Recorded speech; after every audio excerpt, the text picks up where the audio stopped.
ravie de vous retrouver aujourd'hui pour cette vidéo, particulièrement parce que je vais enfin partager sur une pratique hyper précieuse pour moi, dont je parle dans Métamorphose entre autres, et donc que je pratique depuis 2014 à peu près, oui.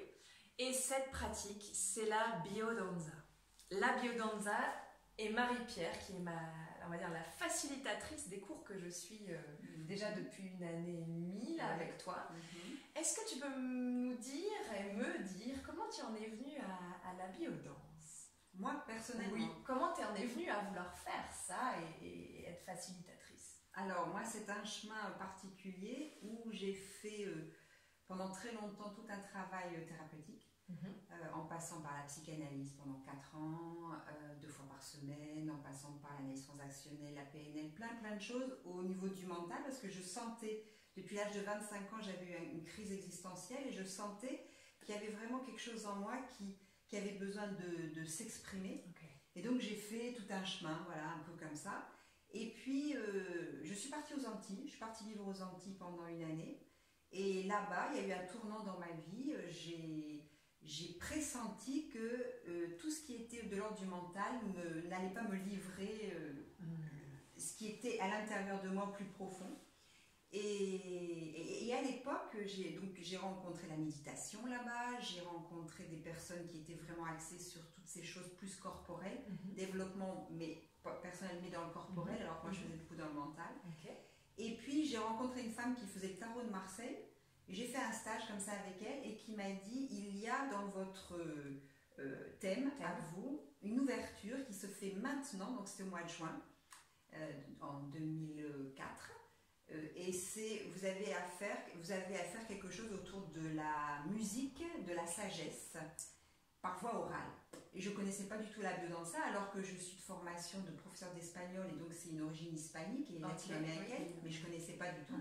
Mais cependant, je pressentais qu'il y avait certainement quelque chose qui existait dans le mouvement corporel pour parler du développement de l'être.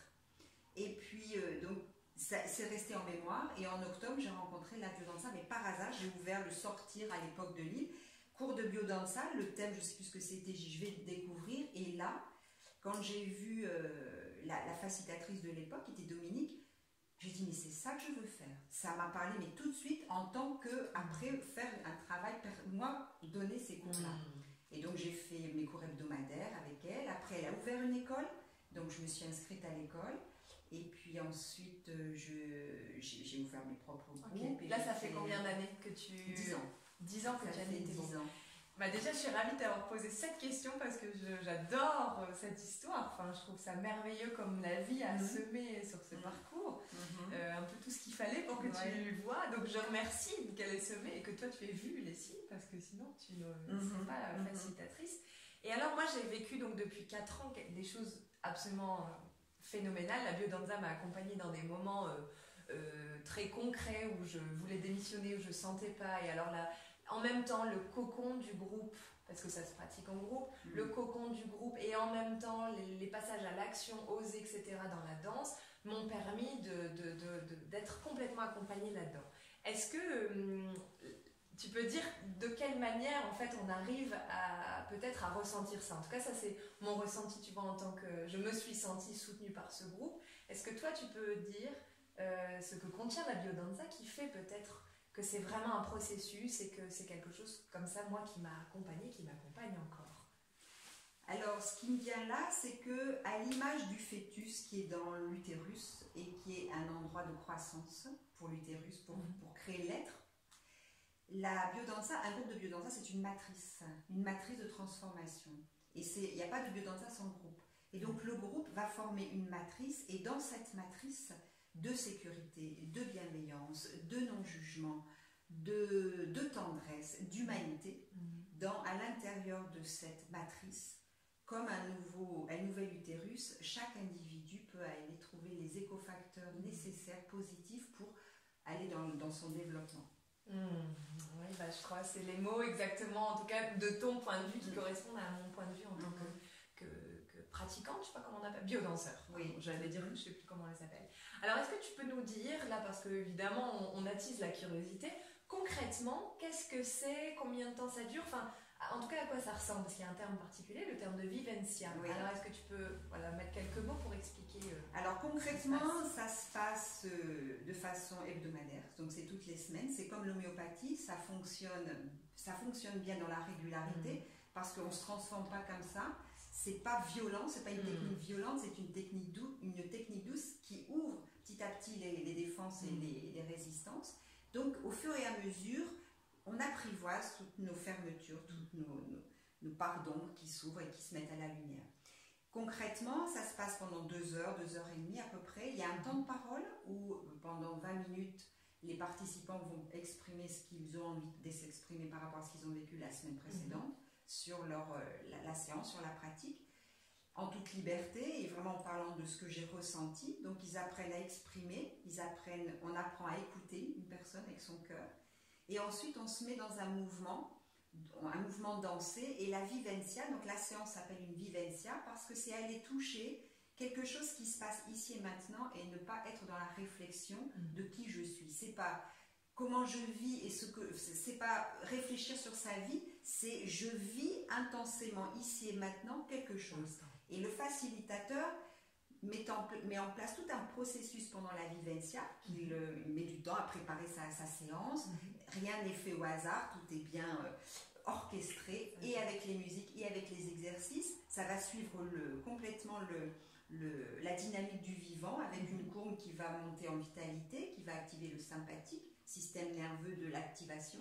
Et après, on décélère la musique et on tombe dans une courbe où on régresse, entre guillemets, ça veut dire on va régénérer notre organisme et on va redonner des informations dans notre inconscient qui vont porter ses fruits et après on remonte. Donc il y a une courbe comme ça pendant une séance, c'est un voyage. Chaque séance est un voyage et chaque séance va avoir un thème particulier. Et donc les personnes sont invitées à aller danser seules, à deux, en groupe, sur des musiques, toutes sortes de musiques, mais des musiques qui sont très étudiées dans leur sémantique musicale pour qu'elles soient proches du vivant et qu'elles soient organisatrices d'intégration du corps et non pas désintégration, et puis avec bienveillance, avec sécurité. Alors, je vais ajouter quelque chose parce que je trouve ça assez précieux, surtout pour des personnes qui nous regardent et qui peut-être se disent « Moi, danser, j'ai jamais dansé, je sais pas faire », enfin voilà, qui sont tout timides dans leur corps. Rassurez-vous, parce qu'en fait, tous les mouvements sont montrés par le facilitateur. En tout cas, c'est jamais dans l'idée de faire exactement pareil, mais c'est vrai que j'ai vu, même si moi j'étais déjà à peu près à l'aise avec la danse au départ, j'ai vu que c'est très très bon aussi de voir que l'autre et que tu proposes quelque chose, un mouvement peut-être qu'on n'a jamais fait, et donc de le montrer, de voir qu'on peut faire ça avec son corps, effectivement il y a tout d'un coup des portes qui s'ouvrent et ils disent « Ah, mais moi aussi je peux essayer ça alors ».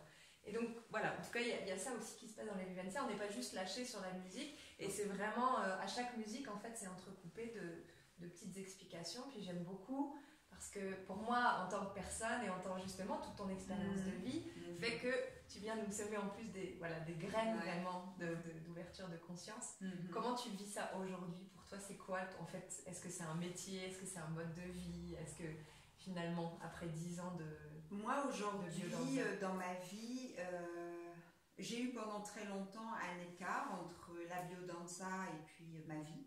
Et vraiment cet écart se réduit de plus en plus parce que vraiment la biodanza c'est un art de vivre. Et aujourd'hui j'essaye le plus possible d'avoir de moins en moins d'écart, et ce que je pratique, ce que je donne comme enseignement entre guillemets, ce que je partage, qui est plutôt un partage d'expérience aux participants, c'est vraiment ma vie, c'est mon chemin de vie. Et je suis mon propre laboratoire, je suis toujours en pleine transformation, je suis toujours en train d'observer, de chercher, je suis vraiment sur un chemin de recherche, et tout ce que je découvre, c'est pour le repartager dans les groupes. Et je crois que c'est aussi ce qui va faire qu'avec mes participants me disent souvent, on a l'impression que tu l'as fait pour moi, mais parce que ça part de mon vivant à moi. C'est pas jamais, voilà. C'est pas de là, ça vient c'est l'expérience, voilà, de mon expérience, c'est pas du discours que je vais donner. Là où je suis pas encore allée, là où j'ai pas dépassé certaines choses, je vais pas en parler. Je vais aller emmener là où je suis déjà allée visiter, où j'ai déjà compris des choses, pour partager, pour venir, j'accompagne les gens qui veulent me suivre sur ce chemin. vous aurez compris pourquoi je voulais absolument vous présenter Marie-Pierre, parce qu'avec un discours comme ça, ben voilà, il y a une résonance qui est claire. J'ai à cœur de partager et de vous présenter, de transmettre, mais des personnes voilà, qui justement parlent de leur vécu, parce que pour moi, quand on n'a pas vécu la transformation, on ne peut pas accompagner l'autre. En tout cas, enfin, c'est pour moi la clé. Maintenant, il y a plein de types de personnalités, mais moi, j'aime beaucoup ça et c'est ce qui fait pour moi la richesse et la profondeur de cette pratique. Alors, là, on a parlé des groupes hebdomadaires, mais je sais aussi que tu animes des stages. Est-ce que... parce que là, il y a peut-être des gens qui sont curieux et qui voudraient peut-être même sur un moment venir essayer ça. Comment... Donc, il y a un stage, justement. Donc, parfois, je fais des stages d'une journée. Okay. Donc, c'est de Vivencia, une le matin, une l'après-midi, avec une auberge espagnole au milieu. Parfois, ce sont des stages sur un week-end, avec une thématique particulière qui est travaillée sur tout ce temps de stage. Parfois, c'est sur 5 jours, ça dépend. Et là, j'en ai un qui arrive bientôt, qui est le 24 mars, un dimanche. Et alors, il touche tout ce que... Enfin, il va toucher chaque personne parce que c'est sur les limites. Alors, les limites sous toutes ces formes, c'est d'abord savoir poser des limites. Mon titre, c'est donner ses limites. Donc, savoir poser des limites pour plus de vie. C'est pas poser des limites pour dire de poser des limites parce que j'ai été éduquée à... La morale m'a dit que ça, c'était bien, ça, c'était pas bien. C'est pas ça. Ni poser des limites pour pas qu'on m'agresse par rapport à voilà. C'est pour plus de vie. Pour que ces limites ne soient pas des murs, mais des portes qui s'ouvrent ou qui se referment selon les moments. Parce qu'en fait, c'est retrouver sa liberté d'ouvrir ou de fermer. Et donc, les limites, elles bougent tout le temps. Et dans ce stage, c'est aller danser, travailler, approfondir, toucher, pas que ce soit intellectuel, mais que ce soit dans notre corps, dans nos cellules, parce que ce que j'intègre dans mon corps, ça va vraiment se manifester dans ma vie. Ce qui reste au niveau intellect ne bouge pas. Il faut beaucoup de temps pour que ça se manifeste autrement dans la vie. Et donc là, ce stage, il va parler des limites, savoir poser des limites, pouvoir dire stop avec le cœur ouvert. C'est-à-dire, c'est pas stop contre toi, à cause de toi, c'est stop pour dire, pour donner plus de vie à moi ici, parce que si ici j'ai moins de vie, je souffre. Et s'il y a plus de vie ici, je suis bien. Et si je suis bien, je suis un bon élément dans le monde pour contribuer à plus de joie, plus d'amour, plus de paix. Et je peux plus donner à l'autre, alors que si je donne et que j'ai rien à l'intérieur, de toute façon je donne pas du bon endroit, en tout cas. Ouais. Et alors les gens, quand on parle des limites, ils pensent savoir poser ses limites, parce que c'est quand même dans le développement personnel, on en parle beaucoup et tout ça, et que parfois il y a un piège, parce que c'est j'ai appris à poser des limites, et alors là ça vient des personnes qui sont complètement, qui n'arrivent plus à avoir de lien. En biodanza, on est dans le lien. C'est pas poser des limites et puis avoir de liens, c'est poser des limites pour plus de liens. Et donc c'est aussi écouter ses limites, parce que si je veux pas écouter, d'abord écouter mes limites, après les accepter, les accueillir.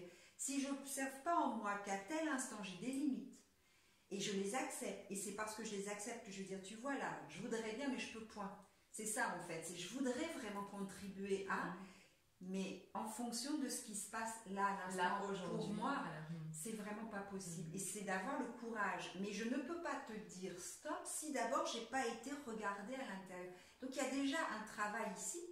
Mes limites, les voir, les accueillir, les accepter, les ressentir et parfois les dépasser. En fait, les limites, c'est un peu tout ça. Et quand je suis bien à l'aise avec ce qui est en moi comme limite, parce que moi j'ai des parts qui rêvent à des choses et c'est sans limite.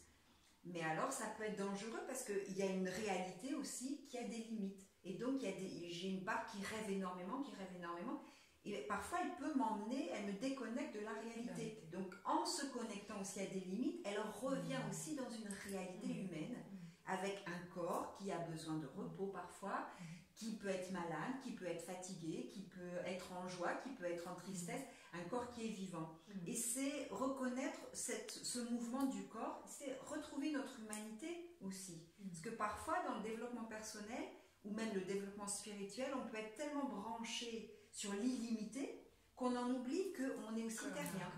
Et c'est les deux, et c'est l'âme. Et en même temps, c'est accepter que les contraintes de ce corps, les limites, sont aussi source de créativité. Exactement. Donc, parce que ça, tu nous en parles, enfin, tu nous le fais vivre, et je le vis en tout cas, moi, dans les séances depuis pas mal de temps. Et c'est parce que quand je sens ma limite et que je l'accepte, c'est à partir d'une réalité qui est mienne que je vais organiser ma vie par rapport à ça. Mais si je nie, je mets sous le tapis mes limites, je m'organise une vie en fonction d'un idéal que j'ai, en fonction d'une morale ou d'une spiritualité que j'ai lue, etc. C'est beau, mais c'est carrément déconnecté de ma réalité. Et ça fera souffrance. Et souvent des autres. Voilà. Et donc la proposition, c'est d'être au plus en réalité avec soi-même. Et si je suis au plus en réalité avec moi-même, je vais dans la réalité de mon environnement. Et ce sera plus fluide. Waouh, j'entends. Alors moi, c'est un beau chemin aussi que j'ai parcouru avec ça, parce que ça me parle aussi de s'affirmer, enfin poser ses limites, affirmer sa réalité, affirmer ce qu'on est pour plus de vie. On est devant un bel arbre qui m'évoque aussi la vie. Alors c'est vraiment ça. Et en même temps, biodanza, c'est la danse de la vie. Danse de la vie. Exactement. On y est, on est en vie, et j'avais envie justement de vous partager ça. Je pense que là, on a dit suffisamment de choses. Je suis sûre qu'il y a des choses qui ont résonné pour vous. J'ai envie de dire, de toute façon, au-delà d'en parler des heures, allez-y, allez pratiquer. Je pense que ce stage, c'est une très très belle occasion. Oui. Il y en aura d'autres pour ceux qui ne seraient vraiment pas là à cette date. Mais en tout cas, ça demande d'aller le pratiquer au moins une fois pour se rendre compte de la magie qui peut opérer grâce au corps, à la musique. Et finalement, dans cette forme de légèreté aussi, on peut vivre et transformer énormément de choses. Merci beaucoup. Merci à toi. Merci à vous. Merci. Merci pour toutes les belles pratiques que je continue avec toi. Donc, merci d'être là. Merci. Merci de contribuer, de partager. Et puis venez essayer parce que c'est comme ça qu'on va sentir ce qu'est la biodanza pour vous. Parce que là, j'ai dit ce que c'est pour moi et qu'est-ce que c'est pour vous. Exactement. Voilà. Donc, on se dit à bientôt. À bientôt. Il y a tout type de groupe, toute taille de groupe aussi. Donc, vous trouverez forcément le bon pour vous aussi, où que vous soyez, parce que tout le monde. Donc, Marie-Pierre, quand même, on va redire, c'est l'agglomération lilloise. Pour le stage, en tout cas, pour l'instant. Il y a peut-être de l'autre côté de l'océan qui t'appelle, on verra. Mais on en parlera alors à un autre moment.